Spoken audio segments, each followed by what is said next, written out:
I am pregnant. কস কি মাগি? কি করলি? গালি দিলি কেন তুই? আরে মাগি তো খারাপ কিছু না। তো তোকে এখানে ডাকা, লাস্ট পার্টিতে আমি তোদের সাথেই করছি। আমাদের যে সার্কেলটা ছিল, সেই সার্কেলের মধ্যে তোরাই তো ছিলি।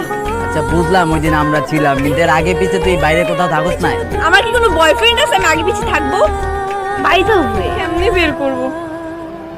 আমার মাথায় কোনো কাজ করতেছে না। আচ্ছা আচ্ছা তুই দাঁড়া। রকি ভাইয়ের মতো বন্ধু তোর যেহেতু আছে, তোর টেনশন কিছু বুঝলাম না। তোমার মতো বন্ধু আছে বলেই তো কোনো একটা বন্ধু আমার এই আকামটা করে দিয়ে গেছে। আজকে আমার এই অবস্থা। তোর মতো সাত পড়ছে। কপি কেন আমার মতো শার্ট পরছে দেখছো?